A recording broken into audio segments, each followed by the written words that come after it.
sur Télé 50 et nulle part ailleurs.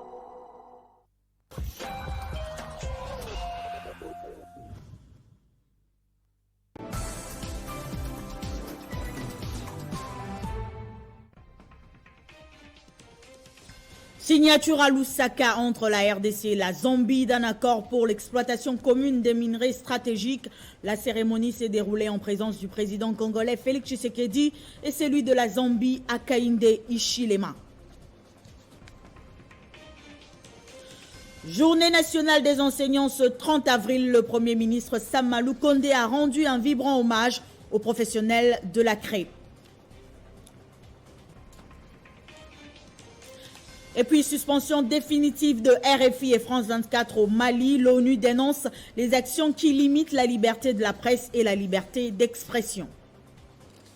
Bienvenue à tous à ce journal sur Télé 50. À la une de l'actualité, la RDC et la Zambie ont signé un accord historique pour l'exploitation commune des minerais stratégiques, notamment le lithium et le cobalt, essentiels à la fabrication des batteries pour les voitures électriques. La cérémonie s'est déroulée en présence du président congolais Félix Tshisekedi et celui de la Zambie Hakainde Hichilema. Les minerais qui seront exploités et mis en valeur par les deux pays représentent un marché d'environ 100 000 milliards de dollars américains. Entre la Zambie et la République démocratique du Congo, c'est l'histoire d'une relation vieille de plusieurs décennies. L'axe Kinshasa-Lusaka tient bon, avec pour preuve ce vendredi cette troisième visite en terre zambienne du président de la République démocratique du Congo, Félix Antoine Tshisekedi, en provenance de Lubumbashi. Accompagné de la distinguée première dame, le chef de l'État congolais a été accueilli à l'aéroport international Kenneth Kaunda par le ministre zambien des Affaires étrangères à la tête d'un comité d'accueil constitué d'officiels congolais et zambiens. Après les honneurs militaires, le cortège présidentiel a pris la direction du centre de conférence Mulungushi, où le président de la République a été accueilli par son homologue zambien. Hakainde Hichilema et Félix Antoine Tshisekedi Tshilombo se sont par la suite entretenus en tête-à-tête avant de rejoindre la grande salle de conférence pour la cérémonie des signatures de l'accord de coopération entre les deux pays pour la mise en œuvre d'une chaîne de valeur des batteries électriques et des énergies renouvelables. Une initiative qui fait suite au DRC Africa Business Forum tenu à Kinshasa en novembre 2021 en présence des deux chefs d'État. Des discours ont ponctué cet événement, mais le temps fort de la cérémonie fut la signature de protocoles d'accord entre respectivement les ministres des Finances, des Mines, de l'Industrie de ces deux pays frontaliers détenant environ 70% des réserves mondiales de cobalt. Cette initiative transformatrice pour la sous-région de l'Afrique centrale et le reste du continent a été saluée par le président congolais, invité à prendre la parole. C'était un grand jour pour moi et pour l'Afrique parce que je souhaiterais que ce jour soit un jour précurseur pour la suite de la vie économique de notre continent. Que ce jour soit un exemple pour tous les pays d'Afrique, pour qu'ils comprennent qu'avec la création de la zone de libre-échange continentale, nous avons pris l'engagement devant nos peuples respectifs et devant l'histoire de nous mettre ensemble, de mettre ensemble nos énergies, nos intelligences, nos capacités pour pouvoir faire avancer l'Afrique dans le domaine économique. La même joie a été partagée par son homologue zambien qui a fait remarquer que ce projet ne constitue pas une menace pour d'autres pays, mais plutôt une opportunité pour le développement du continent. Un communiqué final des assises lu respectivement par le ministre congolais de l'Industrie en français et son homologue zambien en anglais a sanctionné ces assises. Les deux États conviennent notamment de mettre en place un cadre de gouvernance dénommé le Conseil de la batterie de la RDC et de la Zambie et s'engagent par ailleurs à identifier un site pilote pour l'érection d'une industrie de la chaîne de valeur de batterie devant abriter le projet en RDC, en Zambie ou à cheval entre les deux pays. Dans l'actualité également, débutée depuis le vendredi dernier dans la province du Haut-Katanga, les assises de la table ronde sur la cohabitation pacifique entre les communautés kassayennes et katangaises vont prendre fin ce samedi et c'est le chef de l'État, Félix Tshisekedi, qui va, sauf changement de dernière minute, présider la cérémonie de clôture de ces travaux à Lubumbashi.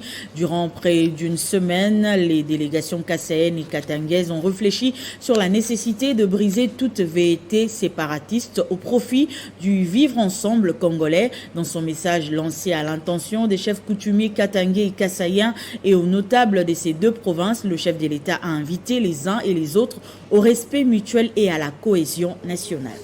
Les chefs traditionnels des deux communautés, du Grand Katanga et du Grand Kassai, étaient réunis tour à tour autour du président de la République Félix-Antoine Tshisekedi Tshilombo. Les autorités traditionnelles de l'espace Grand Katanga ont présenté au chef de l'État leurs doléances relatives au comportement de quelques-uns de membres de la communauté du Kassai qui se caractérisent par les refus d'intégration et le non-respect des us et coutumes locaux, indique le président des autorités traditionnelles du Grand Katanga, le chef Sakundundu, au sortir de cette entrevue. Et quand il y a des problèmes dans toutes les sociétés humaines, le problème ne manque jamais. Dans toutes les maisons, le problème ne manque jamais. Mais quand il y a des problèmes, il faut se mettre autour d'une table pour régler à l'amiable. Nous vivons avec beaucoup de communautés ici, dans cette province. Alors c'est comme ça que nous avons l'autorité suprême à penser à nous associer à cette table ronde pour que nous puissions aussi apporter quelque chose, que nous puissions aussi donner nos conseils à nos enfants, parce que le brebis galaise ne manque pas dans toute la maison. Nous n'allons pas dire que c'est le problème de tous les Kassaïens. Non, il y a certains compatriotes qui se comportent très bien, mais il y a d'autres qui refusent de s'intégrer. Et ce que nous nous demandons en tant qu'autorité traditionnelle, c'est l'intégration et le respect des us et coutumes. Les deux communautés kassayennes et katangaises ont toujours vécu en parfaite harmonie depuis des décennies au Katanga, souligne le grand chef Lemba Lemba. Il stigmatise quelques égarements et salue la sagesse du président de la République pour son implication dans la cohabitation pacifique entre les deux communautés. Nous sommes venus le voir pour lui dire qu'il puisse trouver une solution en tant que le papa de tout le monde. Qu'il soit Wewa, qu'il soit les chariomen, qu'il soit les sureurs, tous ce sont ses enfants. Alors qu'on ait aussi le temps de se regarder dans les yeux pour pouvoir identifier les problèmes qui nous divisent. Cette histoire a commencé depuis 1960. Dans l'actualité également, les membres de la task force présidentielle dépêchés en Ituri par le chef de l'État Félix Tshisekedi en vue de négocier le désarmement des miliciens actifs dans le territoire de Djougou ont annoncé vendredi devant la presse qu'ils vont dans les tout prochains jours déposer le rapport de leur mission des négociations de la paix auprès du président de la République Félix Tshisekedi. Ces membres de la task force présidentielle disent considérer leur prise en otage par les miliciens Codeco comme un incident qui ne perturbe pas leur volonté à ramener la paix et la sécurité dans la province de l'Ituri. Et puis, 51e réunion du Conseil de ministres, le chef du gouvernement Samalou Kondé a rendu un vibrant hommage aux enseignants à l'occasion de la Journée nationale des enseignants ce 30 avril.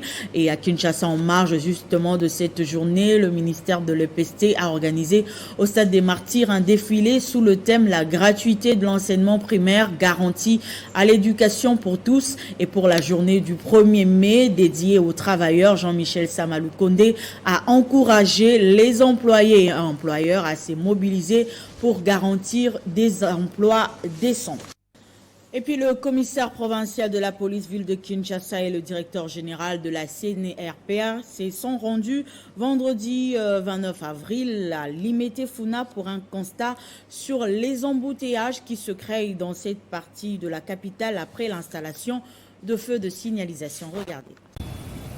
Lutte contre les embouteillages dans la ville de Kinshasa, c'est la raison de la descente sur terrain du commissaire provincial de la ville de Kinshasa, Sylvano Kassongo, les DG de la CNPR et les conseillers du ministre des Transports à Limiti, première rue Funa. Un coin où on a installé récemment le fait des signalisations pour éviter les embouteillages dans ces carrefours, mais qui n'a pas pu résoudre les vrais problèmes, estiment les usagers de ces tronçons. Ce qui explique la présence sur terrain du numéro 1 de la police nationale de la ville de Kinshasa. On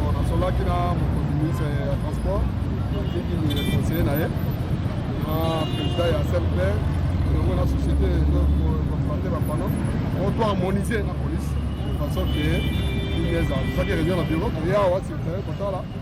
on a décidé que on va retirer la panneau. On va la commande de 10e, 7e, awa, Pongabi, Sylvano Kasongo a constaté les vraies causes de ces embouteillages et s'est dit prêt de prendre toute précaution pour que les Kinois roulent en toute quiétude. Parlons religion à présent. C'est au centre des handicapés de Kinshasa que l'Assemblée islamique de Aoulet au Congo et la communauté islamique en République démocratique du Congo ont célébré la journée internationale d'Al-Qud. Cette célébration intervient chaque dernier vendredi du mois de Ramadan en faveur des opprimés. Regardez. Il s'est tenu ce vendredi 29 avril 2022 à la salle Frère Corulus la célébration de la journée mondiale d'Al-Quds, une cérémonie qu'a organisée l'Assemblée islamique des Aloula al-Baït au Congo, AIAC en sigle, avait pour but d'exprimer la solidarité avec le peuple palestinien opprimé et condamne les atrocités israéliennes contre les Palestines dans les territoires occupés. 3 intervenants ont pris la parole au cours de cette cérémonie, dont Pax André, coordonnateur national de la coalition pour la CPI, et qui a éclairé les participants sur la justice pénale internationale face aux graves violations des droits de l'homme en Palestine. Il a été complété par Moussa Kalema, qui a signalé les caractères sacrés de la 3e ville sainte de l'islam, et puis du représentant légal Cheikh Issa Mbaki, qui a mis en lumière sur l'occupation de la Palestine par l'Israël depuis des décennies et les atrocités du régime contre les Palestiniens. Il a dénoncé la manipulation de la presse occidentale qui détourne l'attention de l'opinion du vrai problème. Et nous avons voulu aujourd'hui penser à cette douleur-là, à penser à la cause palestinienne, qui est une cause noble.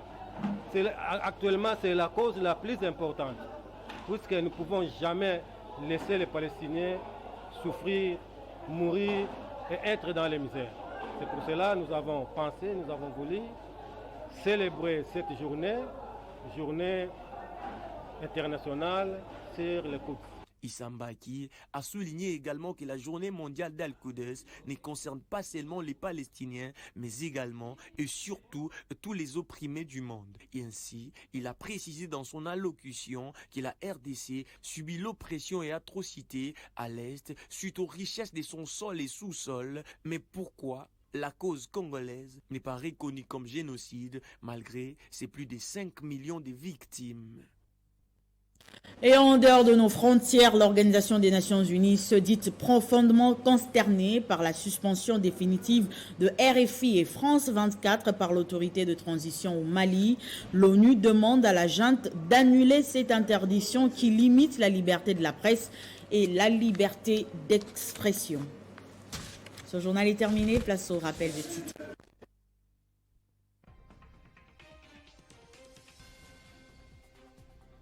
Entre la RDC et la Zambie d'un accord pour l'exploitation commune des minerais stratégiques. La cérémonie s'est déroulée en présence du président congolais Félix Tshisekedi et celui de la Zambie Hakainde Hichilema. Journée nationale des enseignants ce 30 avril, le Premier ministre Samalou Kondé a rendu un vibrant hommage aux professionnels de la crêpe.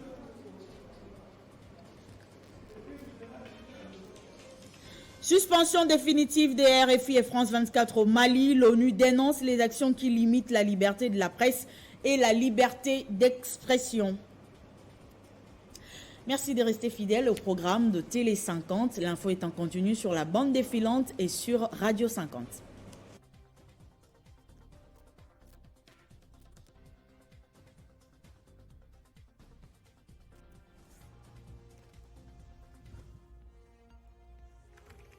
L'actualité reste en continu.